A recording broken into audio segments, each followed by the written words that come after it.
Did you know that the temperature of the water you sip can speed up recovery after a workout, settle a queasy stomach, or actually slow your digestion if you pick the wrong time?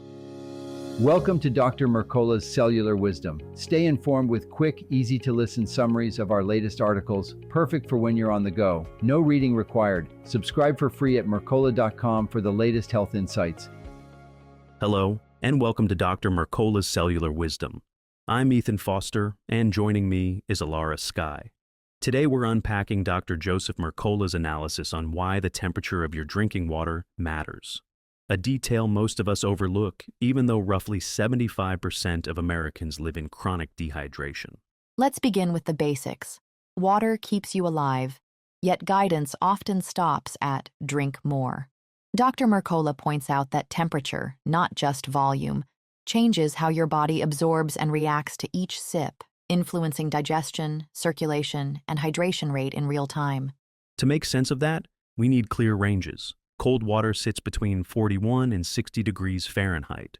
Room temperature falls from 68 to 78. And warm water spans about 100 to 130.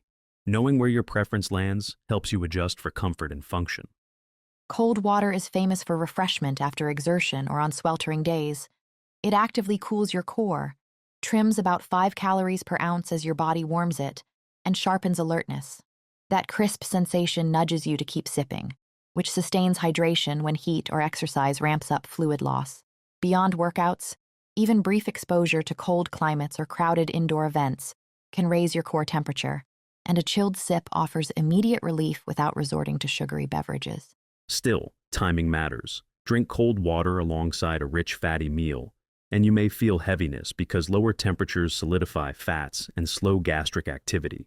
For people prone to migraines or achalasia, the abrupt chill can trigger head pain or swallowing difficulty, making cooler choices less ideal. There's also absorption lag.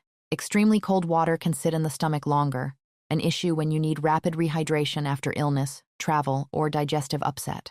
In those moments, water closer to body temperature is gentler and quicker to enter circulation. Room temperature water, by contrast, glides through your system. Because it's near your internal warmth, it won't demand extra energy to heat or cool, leading to smoother gut movement and steady enzyme activity. That makes it perfect first thing in the morning or during everyday tasks when you just need reliable hydration. It's also the temperature used in most clinical hydration studies, meaning much of what we know about fluid uptake efficiency is anchored to this neutral range. Clinicians like it for recovery settings too, post-procedure, during sickness, or anytime your resilience dips, because it avoids nausea, cramping, or bloating. When you're dehydrated, its neutral feel encourages larger gulps, letting you catch up on fluids without resistance. Yet, on a blistering afternoon or right after sprint intervals, room temp water may feel lackluster.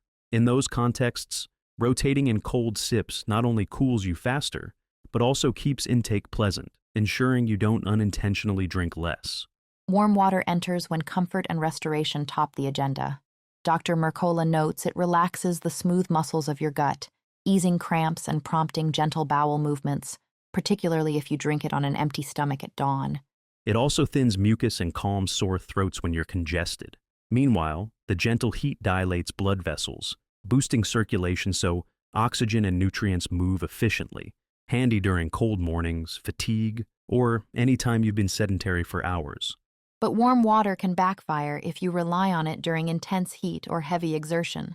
It dulls thirst, slowing overall intake when fluid loss is skyrocketing. Stick with cooler options under those conditions, and always stay below 160 degrees Fahrenheit to protect delicate tissues.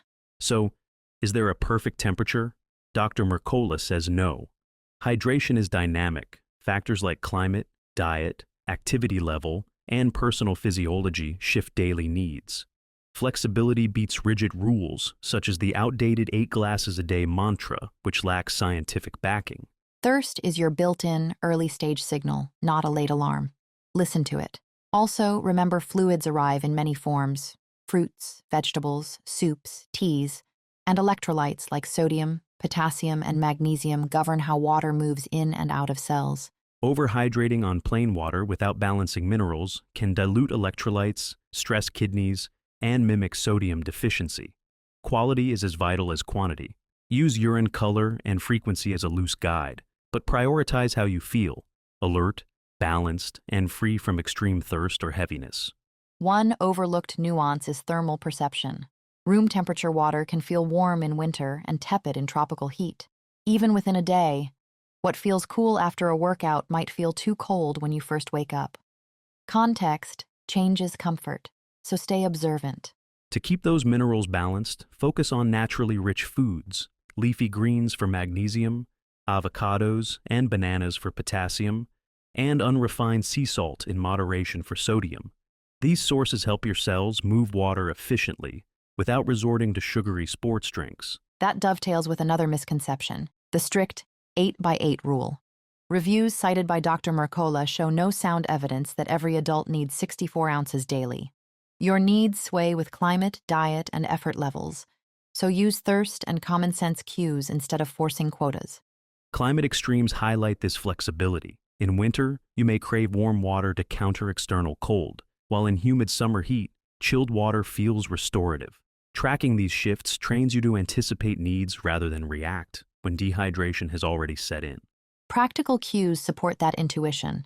A light yellow urine color generally reflects adequate hydration, whereas dark amber signals you need more, preferably at a temperature that encourages steady sipping.